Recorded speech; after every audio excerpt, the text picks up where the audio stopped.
에녹은 아담의 7대 손이 됩니다.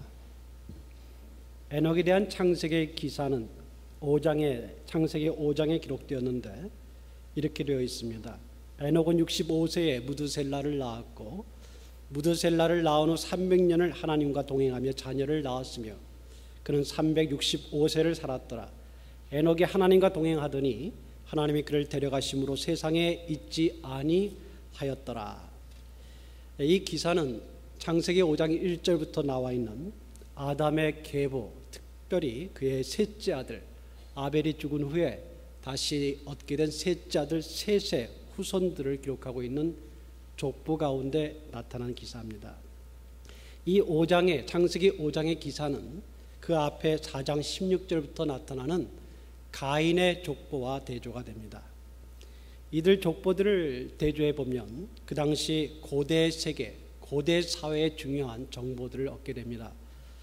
첫째, 당시에 아담의 후손들이 둘로 나뉘어져 있었습니다.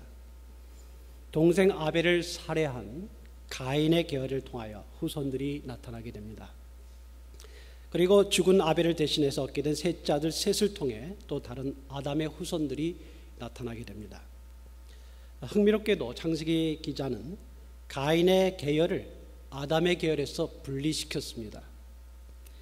가인의 후손들에 대해 족보를 기록하면서 가인을 가장 앞서 기록하고 있는데 반면에 셋의 계열의 족보를 기록할 때에는 처음부터 아담부터 시작을 합니다.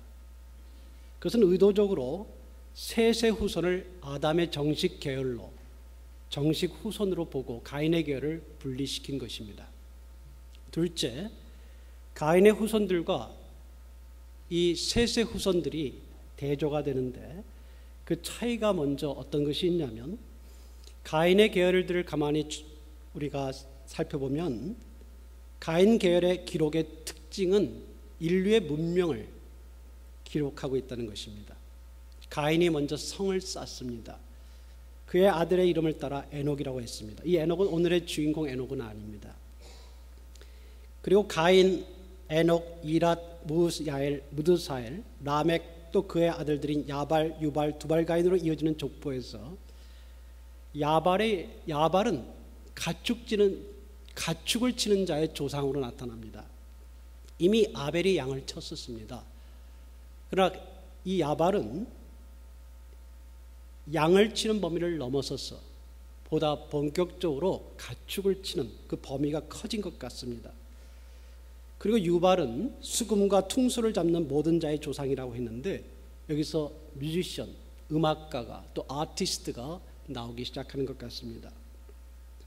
두발가인은 구리와 쇠로 여러 가지 기구를 만드는 자로 소개되었습니다.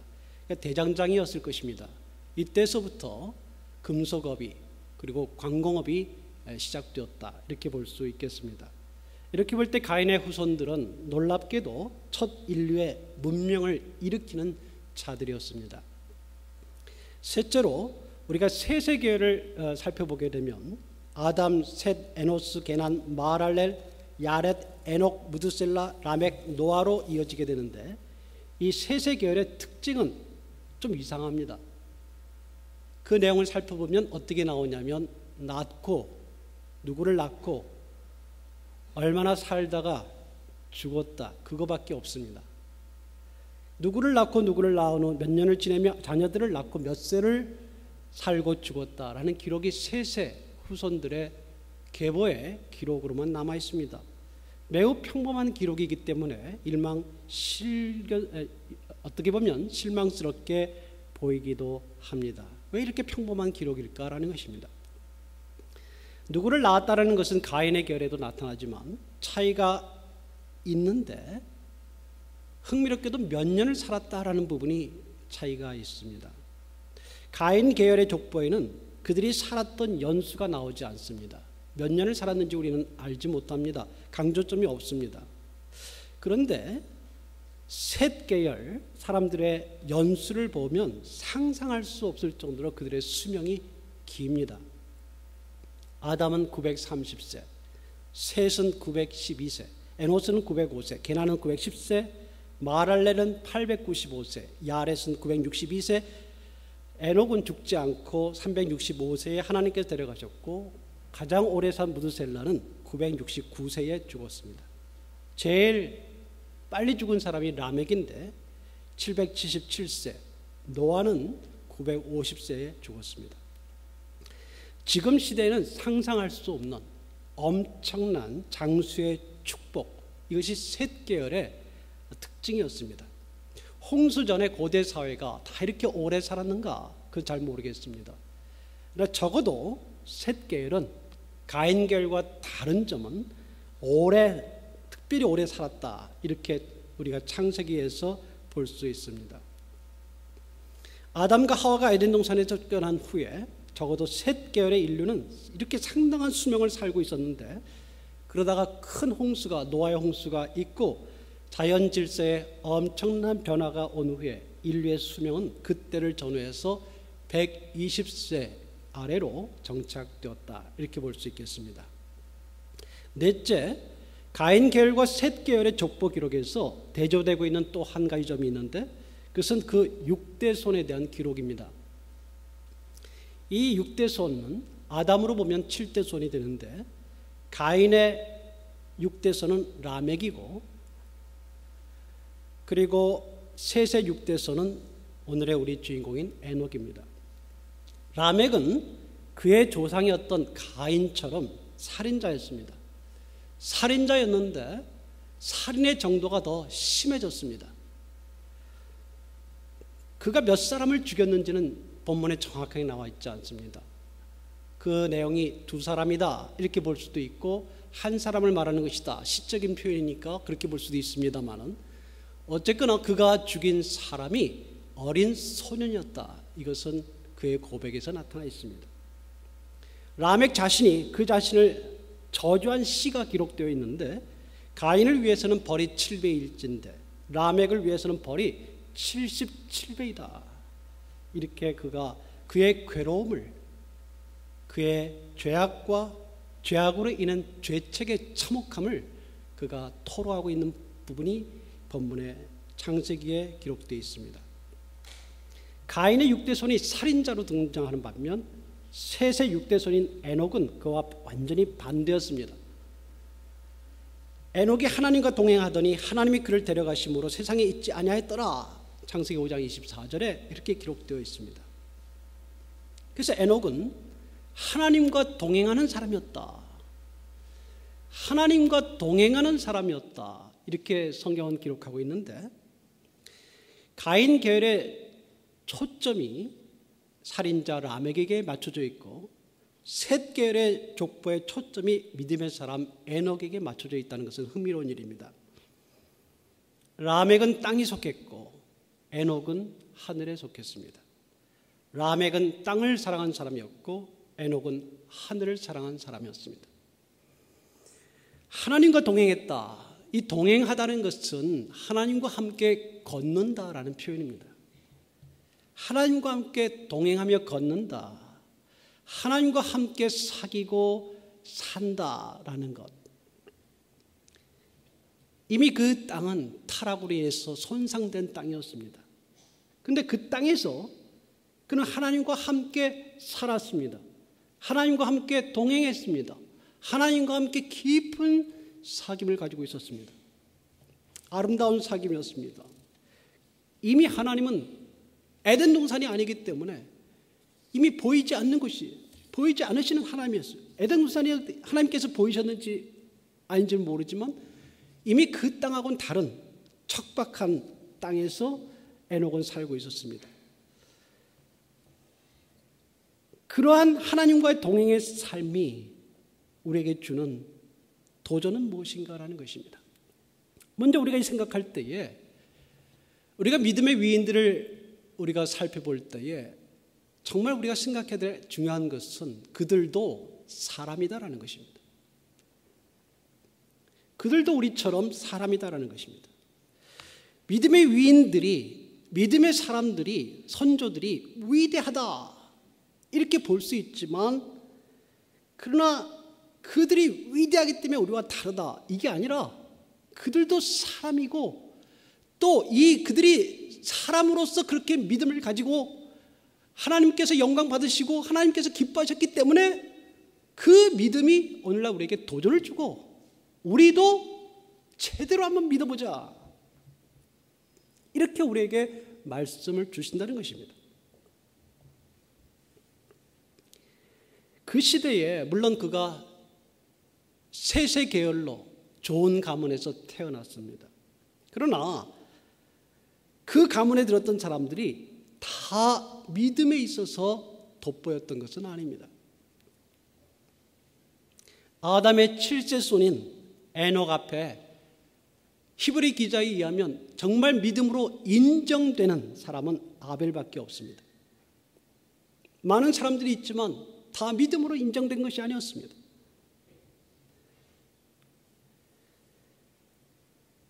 가문이 중요하기도 합니다. 신앙의 가문에서 난 사람이 좋은 신앙을 가질 수 있습니다. 그러나 그 가문에 있다고 해서 다 하나님 앞에 인정된 사람은 아닌 것 같습니다.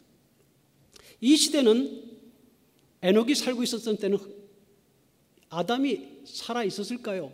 살아있지 않았을까요? 아담이 930세를 살고 있었기 때문에 우리가 연대를 추정해 본다면 아담이 587세가 되었을 때 에녹이 태어났다, 이렇게 볼 수 있습니다. 930세까지 살았던 아담이 죽기 전에 에녹이 승천한 것입니다. 이 연대가 빠진 것이 없다면 그렇게 될 것입니다. 아담으로부터 에덴에 대해서 들었을 것이고 하나님에 대해서 들었을 것입니다. 그러나 에녹만이 들었겠습니까? 다른 사람들도 들었을 것입니다.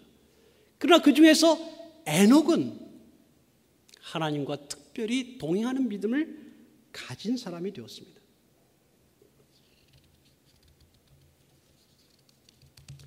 다 같은 믿음을 가진 것이 아니다라는 것을 우리가 이해해야 합니다. 우리가 이 에녹의 사건을 통해서 배우는 것은 현재의 상태가 끝까지 가는 것은 아니다라는 거예요. 겉의 모양은 같아도 겉의 모양은 지금 같기 때문에 나중에도 똑같아지는 것은 아니라 우리 가운데 누구는 특별하게 인정이 되고 우리 가운데 누구는 평범하다, 이 말입니다. 지금은 똑같아 보일지 몰라도 현재의 믿음이, 현재 우리가 어떻게 하나님과 관계를 갖고 있느냐는 것이 미래에 다른 결과를 가져다 주는 것이다라는 것입니다. 어느 순간 하나님이 뽑아낼 때가 있습니다. 어느 순간 하나님이 그만했다라고 해서 그를 인정하는 때가 있습니다. 현재의 차이가 미래의 차이를 만들어냅니다. 여러분 잊지 마십시오. 내가 무엇을 심었는가, 믿음에 대해서 무엇을 심었는가, 이게 사람들이 인정하지 않는 것 같고 아무런 일도 일어나지 않는 것 같아도 그것이 결국은 우리의 마지막 때든 언제든 그것이 나타나게 되어 있습니다. 지금 우리가 사랑을 심고 믿음을 심고 소망을 심고 좋은 일을 심으면 하나님께서 그것을 걷게 하실 것이에요. 거두게 하실 것입니다. 지금 어영부영하게 살면 나중에 얻는 것이 없을 것입니다. 그래서 지금 우리가 어떻게 사는가, 이게 무척 중요합니다. 오늘 본문에서 에녹이 어떻게 살았는가, 사는 동안 그가 무엇을 심었는가, 히브리서 우리의 본문은 이렇게 이야기합니다. 믿음으로 에녹은 죽음을 보지 않고 옮겨졌으니 하나님이 그를 옮기심으로 다시 보이지 아니하셨느니라. 그는 옮겨지기 전에 하나님을 기쁘시게 하는 자라 하는 증거를 받았느니라. 옮겨지기 전에 하나님을 기쁘시게 하는 자라 하는 증거를 받았느니라. 에녹은 우리가 생각할 때 승천한 사람이다. 그런 인물들이 많지 않습니다. 우리가 알고 있는, 기억하고 있는 인물들은 에녹, 엘리야 정도입니다. 그리고 주님입니다. 아마 앞으로도 그런 일은 없을 것입니다. 승천한 사람이다. 특별한 사람이다. 우린 그렇게 알고 있습니다. 그런데 오늘 우리가 본문 속에서 말씀이 우리에게 주는 교훈은 그가 옮겨졌으나 옮겨지기 전에 증거가 있었다는 것입니다. 우리 이처럼 앞으로 승천한 사람은 없을 거예요. 우리가 혹시 주님이 우리가 사는 동안에 오시면 우리가 그분을 맞이할 수는 있을지 모르겠습니다. 우리 개인이 언젠가는 옮겨질 때가 있어요. 얼마나 남았는지 모르겠습니다. 있습니다. 옮겨질 때가 있습니다. 아벨은 일찍 죽임을 당함으로 옮겨졌습니다. 에녹은 죽음을 보지 않고 그 나라를 옮겨졌습니다. 어떤 모양으로 하늘로 옮겨지느냐? 이것은 중요하지 않을 수 있습니다. 그보다는 옮겨지기 전에, 그날이 오기 전에 우리가 어떤 증거를 받았느냐? 에녹은 하늘로 옮겨지기 전에 어떤 자였습니까? 하나님을 기쁘시게 하는 자라는 증거를 얻었습니다. 옮겨지기 전에 하나님을 기쁘시게 한다. 이 말은 하나님을 참으로 기쁘게 만드시는 자다라는 뜻입니다. 그런 증거를 받았습니다. 어떻게 하면 우리가 이 땅에 사는 동안 에녹처럼 하나님을 참으로 기쁘게 할까? 어떻게 하면 하나님과 동행할까? 어떻게 하는 것이 하나님과 참으로 동행하면서 그를 기쁘게 하는, 영광을 돌리고 그가 나를 사랑하게 하고 내가 하는 모든 일을 통하여 하나님께서 만족하게 하는 일을 할 수 있을까? 옮기기 전에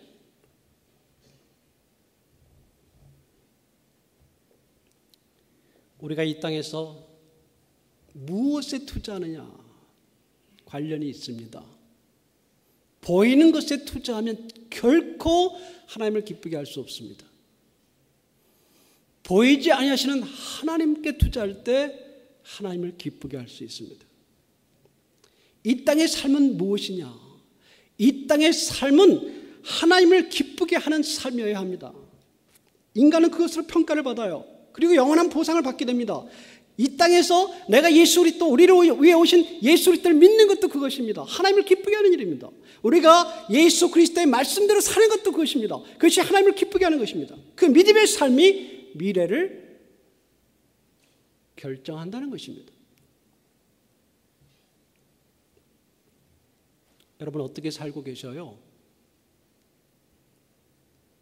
우리의 하루하루의 삶이 우리 하나님을 기쁘게 하는 삶입니까? 하나님께서 우리의 모습을 보시고 내가 집에 있을 때의 모습, 직장에 있을 때의 모습, 우리가 사람들과 만날 때의 모습을 보시고 기뻐하십니까? 우리가 하나님과 그런 좋은 만남과 사귐 속에 동행하십니까? 하나님이 오늘 그것을 원하십니다.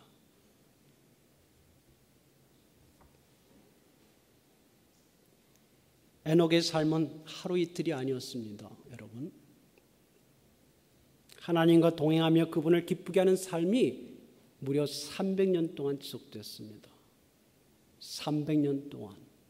그가 하나님이 그를 옮기시기 전까지 그는 하나님을 기쁘게 하는 자였습니다. 하나님과 동행하는 자였습니다. 에녹이 65세에 무드셀라를 낳고 300년을 하나님과 동행하며 자녀를 낳았다. 성경은 기록하고 있습니다. 하나님을 기쁘게 하며 하나님과 함께 동행하는 300년의 삶은 거룩한 삶입니다. 그랬을 거예요. 한 아내의 남편으로 이 땅에서 하나님을 모시며 거룩하게 살지 않고 거룩하신 하나님과 어떻게 동행하겠습니까? 어떻게 그 하나님을 기쁘게 하겠습니까? 하나님과 함께하는 시간을 투자하지 않고 어떻게 하나님과 동행하겠습니까? 하나님께서 하라는 일을 그의 말씀을 잘 듣고자 하지 않고 그분께 나와 그분과 좋은 커뮤니케이션을 하지 않으면서 어떻게 하나님을 기쁘시게 하겠습니까? 하나님께서 하라는 일을 우리가 알고도 그것을 행하지 않으면 어떻게 하나님을 기쁘시게 할 수 있겠습니까?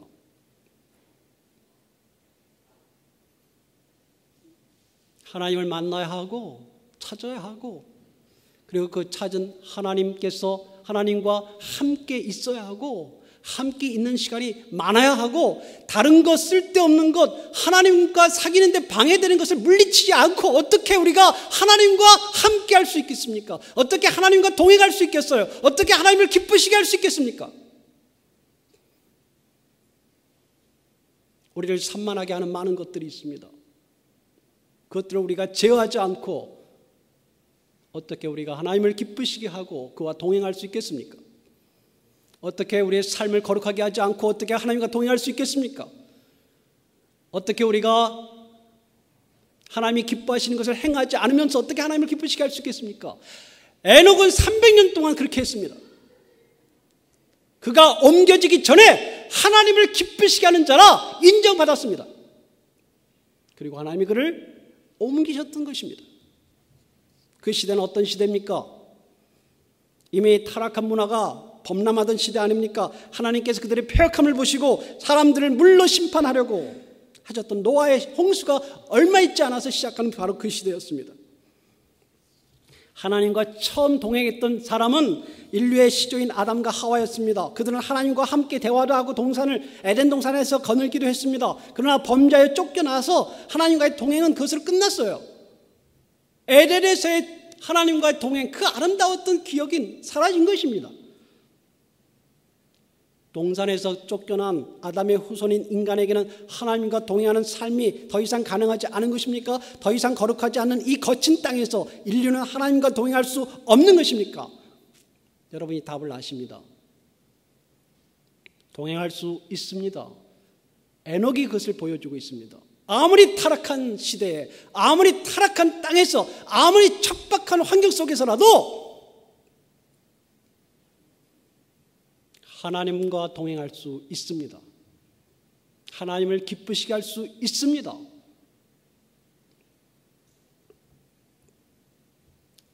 어떻게 그렇게 할 수 있는 것입니까? 오늘 히브리서 기자는 말합니다. 믿음으로. 믿음이 없이는 기쁘시게 못하나니 하나님께 나아가는 자는 반드시 그가 계신 것과 또한 그가 자기를 찾는 자들에게 상 주시는 이심을 믿어야 할지니라. 무슨 말입니까? 어떻게 하나님을 기쁘시게 할 수 있는가라는 것입니다. 그것은 하나님이 계신 것을 믿으라는 것입니다. 하나님이 계신 걸 다 믿어요. 안 믿는 것 아닙니다. 그러나 하나님이 계신 것과 하나님이 계신 것을 정말 믿는 게 무엇입니까? 하나님께서 그냥 계시다는 것이 아니라 하나님께서 살아계셔서 지금 함께 하신다는 것이에요. 종교개혁자들은 그것을 뭐라고 이야기했냐면 코람데오라고 했습니다. 코람데오란 하나님 앞에서 우리가 살아간다는 거예요. 왜요? 하나님이 살아계신다는 거예요. 하나님 앞에 우리가 있다는 것입니다. 그러므로 우리가 하나님 없이 행해서는 안 된다는 거예요. 종교개혁자들은 그래서 코람데오라고 그렇게 불렀던 것입니다. 하나님 앞에서 산다. 하나님이 안 보이시지만 하나님이 이 자리에 예배를 받으신다는 것을 알고 있으라는 거예요. 그렇지 않습니까? 하나님이 안 보이시지만 지금 설교자의 입술을 통하여 그의 말을 하신다는 거예요. 그러므로 살아계신 하나님을 보라는 것입니다. 하나님이 보이지 않으시지만 내 책상 앞에 하나님이 함께 옆에 앉아 계시다는 거예요.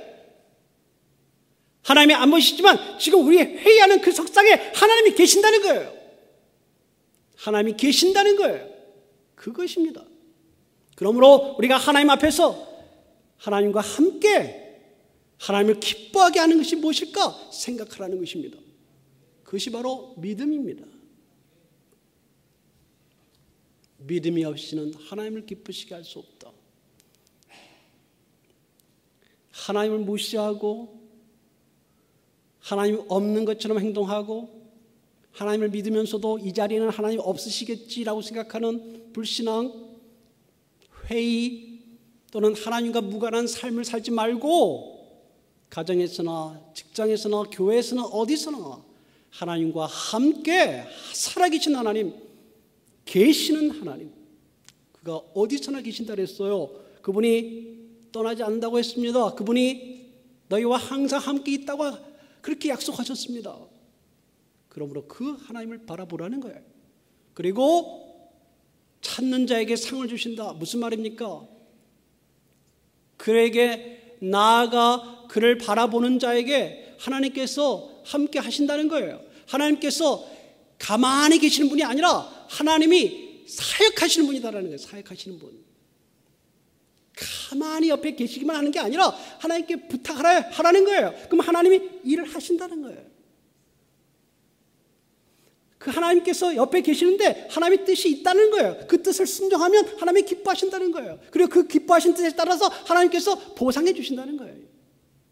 하나님은 가만히 계시는 분이 아니다라는 거예요. 하나님께서 약속을 성취하신다는 거예요. 찾는 자에게 상 주신다는 것은 그가 만나 주신다는 것입니다. 에녹이 300년간 그렇게 살았습니다. 예, 하나님이 계십니다. 사람들은 다 하나님을 믿지 않았습니다. 아담이 살아있는데도 불구하고 아담의 이야기를 듣지 않은 것입니다. 사람들은 다 그렇게 살았습니다. 왜요? 보이는 것을 의지하게, 하나님이 더 이상 보이지 않았기 때문입니다. 그러므로 하나님이 계시지 않은 것처럼 살고 하나님을 찾지 않는 것입니다.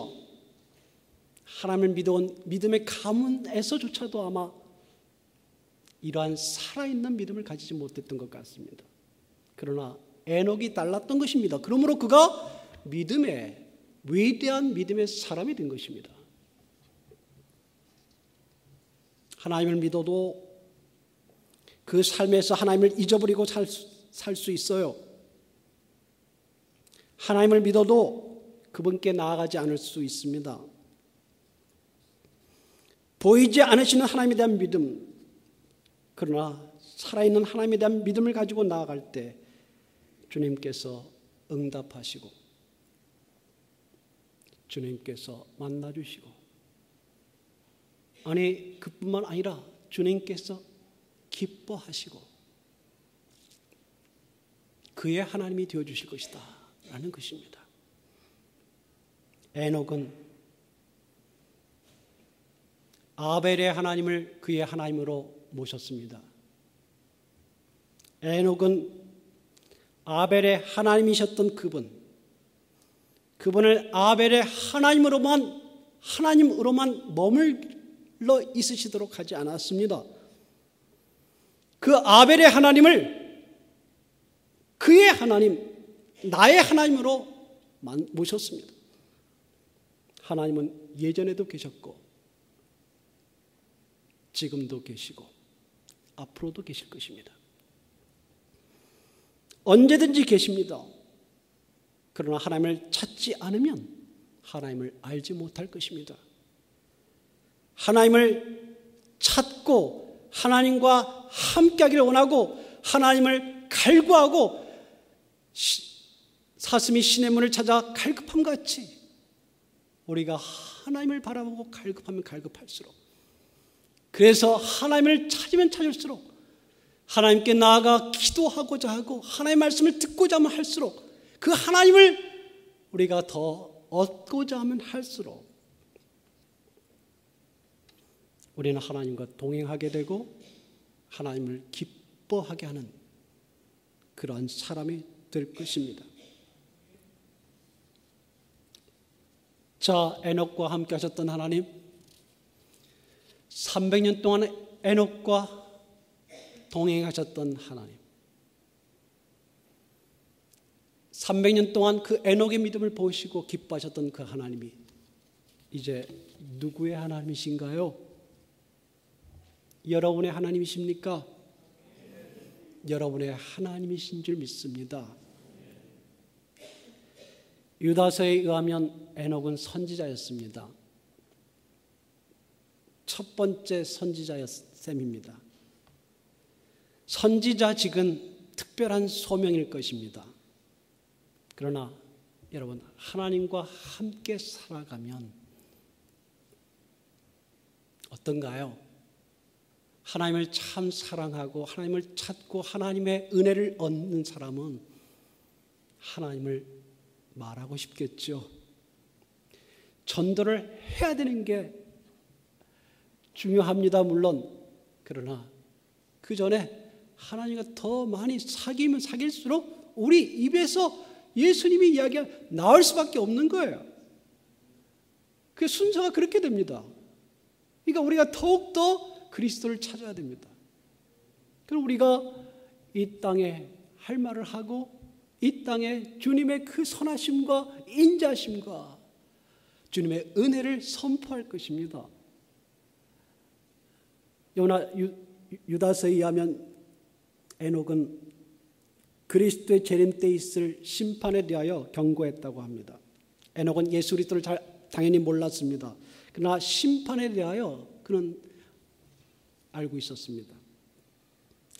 언제일지 모르지만 그날이 있을 거라는 것입니다. 그래서 사람들의 불경건한 삶과 그들의 강팍한 말과 그들이 하나님을 믿지 않는 그 불신앙이 결국은 심판받을 때가 있을 것이다. 에녹은 그것을 알고 하나님과 함께 있을 때 그 말을 들었을 거예요. 그래서 사람들에게 그것을 이야기했습니다. 그가 살아있는 동안, 이 땅에 있는 동안 옮겨가기 전까지 주님은 오지 않으셨어요. 심판은 없었습니다. 그 이후였습니다. 그것도 몇백 년 후에 노아의 홍수로 심판이 다가왔습니다. 언제 그날이 임할지는 모릅니다. 그런데 그날이 옵니다. 그가 하늘로 옮겨간 지 어느 정도 있다가 이 땅은 1차 종말을 맞아야 했고 홍수의 심판이 있었습니다. 그리고도 주님이 오지는 않으셨어요. 그리고 몇천 년이 지난 후에 주님께서 이제 하나님의 아들로서 육체를 입어 이 땅에 오셨습니다. 그리고 십자가에 죽으시고 승천하신 후에 이제 또 2000년이 흘렀습니다. 역사가 어디까지 갈지 모릅니다. 그러나 이제 그리스도를 통하여 그의 사도들이 우리에게 전해준 바에 의하면 종말은 또 옵니다. 다가오고 있습니다. 그리스도가 다시 오실 것입니다. 세상에 종말이 있어요. 그래서 사람들의 우리들의 불경건한 삶과 말과 불신앙에 대하여 사람들의 그러한 것에 대하여 심판하실 때가 있을 것입니다. 우리가 하나님을 알면 알수록 그것을 느낄 거예요. 하나님을 사귀면 사귈수록 하나님의 그 신음하는 모습을 읽을 것입니다. 사람들에 대하여 한탄하시는 그 마음을 우리가 알 수 있을 것입니다.